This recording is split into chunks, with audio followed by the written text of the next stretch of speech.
जय माता की। मेरे सभी यूट्यूब मेंबर माँ भद्रकाली कृपा ब्लॉग में आप सबका स्वागत है।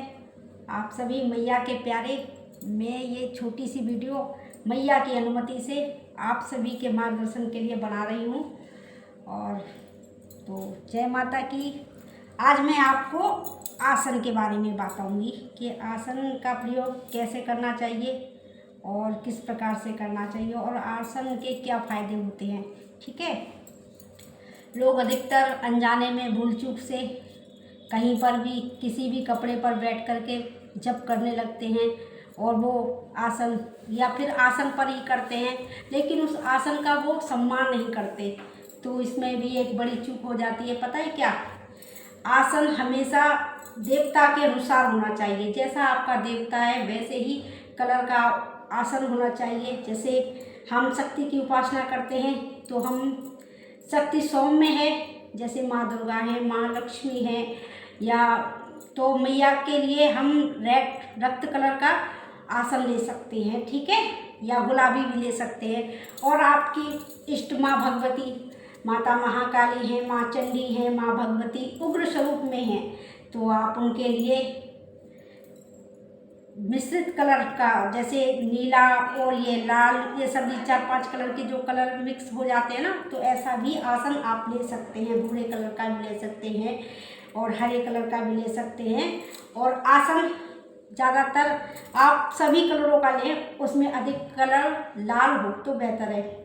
और आसन अपना एक ही रखें। रोज़ रोज़ या हर साल आसन बदलने की कोई ज़रूरत नहीं है, क्योंकि जो आप जब करते हैं आपके शरीर के साथ साथ जो ऊर्जा आपने जब से एकत्रित की है, आपके इष्ट की कृपा आपको प्राप्त हुई है, वो आसन, अगर आसन आपका ठीक नहीं है, ऊनी नहीं है, गर्म नहीं है, या मतलब को सूती कपड़े का है, तो वो आपके शरीर से होते हुए पृथ्वी पे चली जाएगी, तो आपका किया धरा सब व्यर्थ हो जाएगा। तो आसन हमेशा ऊनी लें, या फिर जैसे और भी आसन आते हैं बाज़ार में बहुत सारे। मेरे हिसाब से तो कंबल का आसन उपयुक्त हो जाता है, और इससे अच्छा सर्वश्रेष्ठ आसन कोई भी नहीं है। कुछ का भी होता है, लेकिन कुछ का हम तो गृहस्थ हैं, है ना, तो हम साधु संत तो है नहीं जो हम कुछ का आसन यूज करें। तो हमारे लिए सबसे बढ़िया, सबसे बेस्ट आसन कमल का ठीक रहता है। और अपना आसन आप जब करते वक्त आदर सम्मान के साथ बिछाइए। उसके दोनों तरफ आप जल छोड़कर आसन से अनुमति मांगिए, फिर उस पर आप विराजमान होइए और उसके बाद आप अपने इष्ट की आराधना का कार्य उनसे अनुमति लेकर के शुरू कीजिए।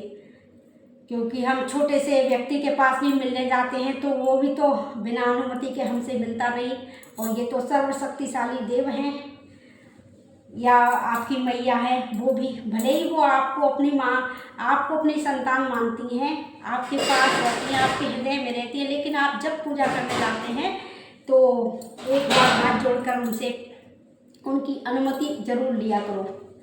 तो इससे क्या है कि आपके इष्ट भी प्रसन्न होते हैं कि हमारा बालक हमारा कितना आज्ञाकारी है। क्योंकि देवता हमेशा तो वहाँ विराजमान नहीं होते ना, कभी कभी आप जब उनको आवाहित करोगे तब ही वो यहाँ आएंगे। तो आवाहन करने का तरीका मैं आपको बताऊँ। देखिए, सबसे पहले हम अपने देव के सामने, देवताओं के जहाँ आसन है, और आसन अपने आसन से करीब इतना ऊंचा आपके जो देवी देवता विराजमान है उनका होना चाहिए। और आसन आप ऐसे लगाइए कि आप बैठ करके उनकी पूजा आराधना कर सकें, जिससे आपका मन भी और सीधे बैठ करके पूजा करें। ठीक है। और जब हम अपने देवताओं के लिए पूजा के लिए दीपक, सबसे पहले तो आप दीपक जलाएंगे। दीपक जलाने के बाद आप अपने देवता का जल हाथ में लेकर के प्रार्थना करते हुए उनको बुलाइए। जैसे ऐसे करके हाथ किया आपने, और ये जो आपकी ये उंगली है ना, इस पर उंगली यूँ रखिए और आप अपने देवता की ओर प्रार्थना करते हुए कहिए, आइए। जैसे ये मेरे देवता हैं, यहाँ माँ बैठी है मेरी, तो मैं अपनी मैया को बुलाऊंगी। माँ भगवती समझ लेगी कि हमें हमारा बालक बुला रहा है। ठीक है। फिर जब हम वो आ जाएंगी तो हम ऐसे इसी हाथ को उल्टा करने के बाद ऐसे विराजमान करने के लिए मैया को सांकेतिक भाषा से बोलेंगे, तो मैया विराजमान हो जाएगी। फिर आप तो हाथों को ऐसे बंद करके मैया को यूँ कहिए, मैया विराजमान हो जाओ। तो मैया विराजमान हो गई। और ये देखिए, ये अंगूठे को फिर आप अंदर कीजिए और स्थायी रूप से आप हमारे हृदय सिंहासन पर विराजमान हो जाओ। ठीक है। और जब आप इतना प्रक्रिया करने के बाद आप अपने देवता से बोलिए, ये जो भी मैं पूजा करने जा रही हूँ उसकी अनुमति दीजिए, और अनुमति लेकर के ही आगे की पूजा सेवा का कार्य प्रारंभ कीजिए। और जो हम अपने देवता से प्रसाद आपने समर्पित किया है, जल समर्पित किया है, या लौंग का बतासे का भोग आप समर्पित कर रहे हैं, तो अपने देवता से ऐसे कीजिए। तो देवता समझ जाएंगे कि हमें भोग ग्रहण करने के लिए हमारा बालक बोल रहा है, तो वो भोग भी ग्रहण करेंगे। और अब मैं आपको एक और विशेष जानकारी देना चाहती हूँ। देखिए, जब आपके देवता भोग प्रसाद ग्रहण कर लेते हैं, तो उसके बाद आपको जो भी उनकी पूजा सेवा करनी है, उनका श्रृंगार विंगार आप पहले ही कर लेंगे। ठीक है। जोत जलाने के बाद उनका आवाहन करेंगे। आवाहन करने के बाद उनका जो भी श्रृंगार है, आप उनका प्रसाद भोग समर्पित कीजिए। आपने जो पूजा की है, मंत्र जाप किया है, संपूर्ण उसको करने के बाद फिर जो जप है वो आप अपने पास नहीं रखेंगे। अगर आप अपने पास रखेंगे तो आपको पता है, आप जिस रूम में बैठे हैं या जहाँ बैठे हैं, तो आप अकेले तो है नहीं, आपके पास सहस्त्रों अतिरिक्त आत्माएं और स्वयं इंद्र भी आपके जप तप से ही चलता है, वो भी यहाँ आ जाता है। ठीक है। और इंद्रदेव भी यही चाहते हैं कि ये जो जप तप कर रहे हैं अज्ञानतावश यूं ही छोड़ दें, तो हम वो ग्रहण कर लें, उसका भाग हमको मिल जाए। ठीक है। तो आपको ऐसी गलती नहीं करनी है। तो आपको क्या करना है, आपको किया हुआ समस्त जप तप जिस इष्ट के निमित्त आपने किया है, उस इष्ट को आप दोनों हाथों में ऐसे अपना जप ले करके मानसिक रूप से कह करके, हे माँ भगवती, मैंने जो भी जप किया है उस जप का नाम लेते हुए कि हे माँ फलाना फलाना जप मैंने आपकी प्रसन्नता, आपकी कृपा हेतु आपके निमित्त जपा है, और ये संपूर्ण जप माँ मैं आपको समर्पित करती हूँ। मंत्र समर्पयामि। ठीक है। आप प्रसाद भी ऐसे ही समर्पित कीजिए, जो भी सेवा की है वो भी माँ को समर्पित कीजिए। और करने के बाद आप क्या करेंगे, समर्पित करने के बाद आप माँ से प्रार्थना कीजिए कि हे माँ भगवती, आपने ये जो मैंने ये जो पूजा सेवा की है वो मैंने आपको समर्पित की है।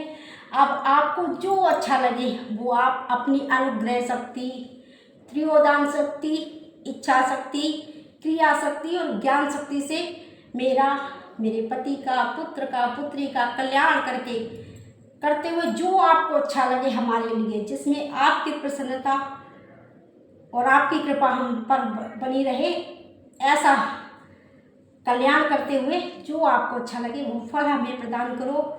हे माँ, हम तो दीनहीन अज्ञानी बालक हैं, अबोध हैं, हम में इतनी सामर्थ्य कहाँ कि हम इतनी उच्च शक्ति की कोई छोटी सी भी सेवा कर सके।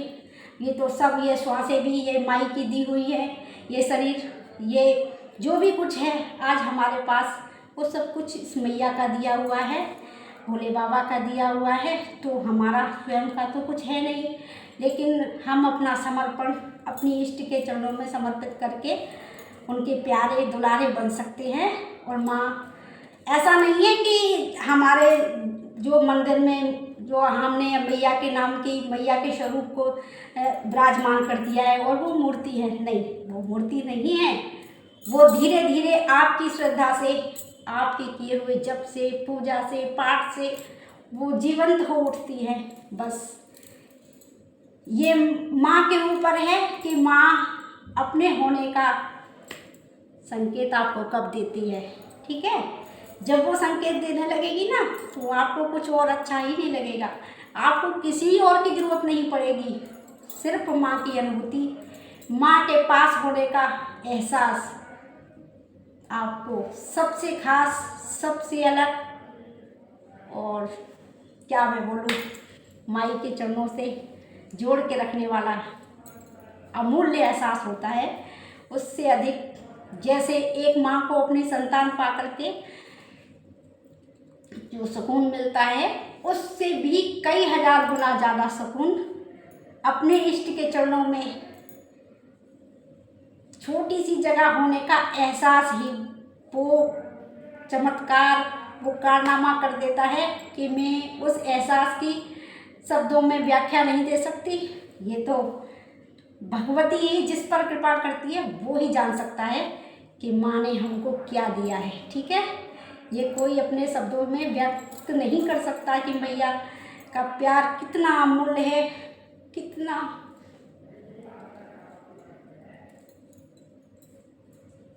वो सबसे अलग है, उसकी कोई व्याख्या नहीं हो सकती। ठीक है, तो ये तो हुई थोड़ी सी जानकारी। ठीक है, आपकी जो पूजा सेवा है वो आप कैसे करके शुरू करके कैसे अपनी मैया के चरणों में समर्पित कर सकते हैं। ठीक है, और अब आपको मैं आसन के बारे में बताती हूँ कि जो आसन है वो हमने अब जब आप ये जो पूजा सेवा शुरू करते हैं तो तब भी आप जल थोड़ा सा डाल करके आसन के दोनों कोनों पे उससे अनुमति लेकर के कि आसन देवता मैं आपके ऊपर बैठ करके अपनी इष्ट की आराधना जब तक करना चाहती हूँ तो अनुमति दीजिए। ठीक है, उसके बाद जब पूरा कर लेंगे तो आप फिर से दोनों कोनों में जल डाल करके एक और जल डालेंगे तो आप अपने मतलब देवताओं को वो मंत्र जब समर्पित करेंगे और बोलेंगे हे आसन देवता आपकी कृपा से मैंने ये जब आप पर बैठ करके आपकी अनुमति लेकर मैंने ये जप किया और अपने इष्ट को समर्पित कर दिया, तो धन्यवाद इसके लिए। और दूसरी ओर जिस पृथ्वी पर यह आसन है उस पृथ्वी मैया को भी आप जल डाल करके अपना समर्पण व्यक्त करेंगे। ठीक है, उसके बाद आप तर्पण भी कर सकते हैं। सामने की ओर जैसे ऐसे करके जल डालेंगे तो आप अपने देवता को जल समर्पित करते हैं, और आप ऐसे करके जल डालते हैं तो आप ऋषि मुनि और समस्त गुरुजनों को जल समर्पित करते हैं। और यही हाथ अगर आप इस तरीके से यूँ करेंगे, ठीक है ना, तो आपके पितरों को जल जाएगा। ठीक है, और अगर आप यही जल ऐसे ही आप यूँ करते हैं अपनी ओर को करते हैं तो आपके स्वयं के लिए ये जल होगा। ठीक है, इस तरीके से तर्पण किया जाता है। तर्पण की भी मैं एक अलग से वीडियो बनाऊंगी। ठीक है, उसमें भी पूर्ण जानकारी डालूंगी कि हम तर्पण कैसे कर सकते हैं, और वो तर्पण जो है आप रोज कर सकते हैं। और जो चारों तरफ जो देवता हैं, जो उनके सहयोगी देव हैं, उनके लिए, अपने पितरों के लिए, समस्त ऋषि मुनियों के लिए आप जल समर्पित, मीठा जल समर्पित कर सकते हैं, जिससे उनकी तृप्ति और आपको उनका आशीर्वाद प्राप्त हो। तो आज के ब्लॉग में माँ भगवती की कृपा से मैंने जो ये जानकारी दी है वो माँ की अनुमति से दी है। तो जय माता की। अगर मुझसे कोई भी बोलने में त्रुटि हुई हो तो उसके लिए मैं क्षमा प्रार्थी हूँ। जय माता की।